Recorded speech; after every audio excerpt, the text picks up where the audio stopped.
Bonjour, et nous allons vous présenter ici là maintenant le piano.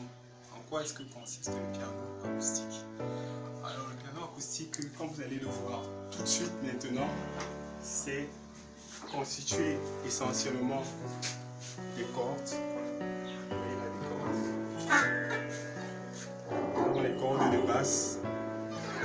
Ici les deux cordes. Là nous avons les marteaux ici. Et quand on frappe, c'est le marteau qui frappe sur les cordes. Et c'est la même chose ici. Nous avons ici les étouffoirs. Les étouffoirs, parce que lorsque nous frappons, l'étouffoir se lève. Donc, ce sont les étouffoirs qui étouffent le son après que nous ayons eu à frapper sur le piano. Ça, c'est une chose. Maintenant, nous allons voir comment démonter. Continuer de démonter notre piano, n'est-ce pas? Nous allons enlever cette partie-ci. Alors, une fois enlevé, nous pouvons voir maintenant ici comment se passe, n'est-ce pas, la gestion de notre piano.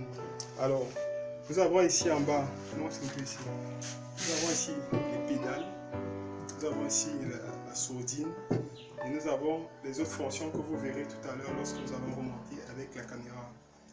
Bon, la pédale de droite, nous remontons avec la caméra pour montrer la pédale de droite. Vous allez voir ici, les étouffoirs se lèvent. Lorsque j'appuie la pédale, les étouffoirs se lèvent et libèrent les cordes. Ça fait que lorsque je frappe le son reste maintenu. Ainsi de suite. Le son reste maintenu jusqu'à ce que je lâche les pédales. Alors c'est à ça que sert la pédale de droite. Maintenant la pédale du milieu, à quoi est-ce qu'elle va nous servir? La pédale du milieu va nous servir à lever plutôt les étouffoirs de la basse. Donc lorsque nous aurons des touches de la basse ici, nous aurons des cordes qui vont être maintenues, mais ici, ce sera toujours des sons coupés. Voilà. Et maintenant, la pédale de gauche, de l'extrême gauche, nous permet de ramener, n'est-ce pas, les marteaux plus proches des cordes. Normalement, ça devrait aider à réduire les frappes que nous avons au niveau des touches du piano.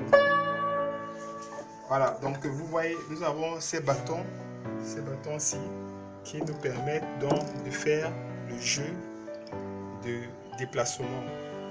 Les autres bâtons aussi sont plutôt à l'intérieur, mais vous ne les verrez pas facilement à partir de là. Voilà pour la présentation du dessus. Maintenant, lorsque nous allons descendre plus bas, je vais enlever ce morceau. Okay. Et vous verrez donc ici, on va avoir un peu de lumière. Vous verrez qu'ici, nous avons toujours nos cordes, n'est-ce pas? Et c'est comme des systèmes de harpe. Alors les pédales que nous avons ici permettent de faire le jeu que vous voyez et qui permet de lever les différents bâtons qui sont ici installés, comme vous pouvez le constater. N'est-ce pas? Alors ce piano, c'est un piano généralement appelé un piano de choix ou un piano d'étude. Alors ce piano permet de travailler essentiellement à la maison ou de travailler généralement en famille ou d'avoir des réceptions en famille. Nous avons un autre type de piano que nous appelons le piano à queue. Le piano à queue, vous allez le voir généralement dans les concerts.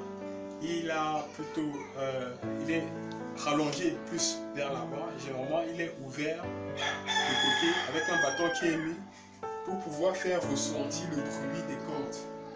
N'est-ce pas? Donc, lorsqu'on ouvre tout cet arsenal, c'est pour pouvoir permettre au son de s'amplifier. Alors, lorsque tout est fermé, c'est comme une caisse de résonance, n'est-ce pas? Alors, voilà donc, par exemple, à quoi s'en tenir lorsque nous avons à jouer de ce type de piano. Et un autre avantage encore, c'est que nous pouvons justement créer beaucoup plus d'émotions avec ce type de piano, en justement jouant avec les notes. On peut jouer lentement ou bien frapper très fort. C'est pour ça qu'on parle de piano forte, parce qu'on a le piano qui est doux et on a le forte qui est fort. Donc peut jouer des pièces vraiment impressionnantes. Il y a des pièces qui sont appelées comme fuego, c'est-à-dire jouer comme si on jouait avec du feu. Donc avec le piano, on est capable de ressentir tous ces effets. Et on a eu des personnes très violentes souvent qui ont eu à jouer du piano et qui ont permis de ressortir toute l'expression, n'est-ce pas, du piano, tout ce que le piano peut ressortir pour pouvoir, n'est-ce pas, attirer le public. Voilà, chers amis, pour ce qui est du piano. Maintenant, au niveau de l'assise, vous voyez, nous avons un banc ici qui a été fabriqué, mais il y a des bancs qui sont souvent automatiques, c'est-à-dire vous avez des espèces de boulons pour les régler, que le banc puisse monter ou bien descendre. Ça c'est pour le banc. Maintenant nous avons aussi au niveau de nos pieds ce chépied. Alors le chépier c'est pour les enfants, c'est-à-dire s'il y a un enfant qui veut jouer du piano, il peut juste poser ses pieds dessus, n'est-ce pas, pour se rapprocher du piano et juste poser ses pieds dessus. Mais pour un adulte qui a envie de jouer, s'il veut manipuler les pédales, on regarde toujours au niveau des pédales. Nous avons deux effets. Nous pouvons exploiter notre chépier qui a été fait de manière artisanale. Nous pouvons l'exploiter de cette façon et, n'est-ce pas, utiliser pour jouer parce qu'il faut une certaine distance entre le sol et la pédale pour pouvoir créer l'effet des leviers, n'est-ce pas? Alors, donc, avec le pied, nous pouvons justement faire ces effets-là, n'est-ce pas? Voilà, donc ça c'est pour la pédale. Ok, pour toute autre question, nous aurons à développer suivant la durée de nos cours. Nous allons présenter toutes les autres choses que nous n'avons pas expliquées ici et vous allez certainement apprécier, n'est-ce pas, la qualité et le bon jeu du piano. Nous disons merci.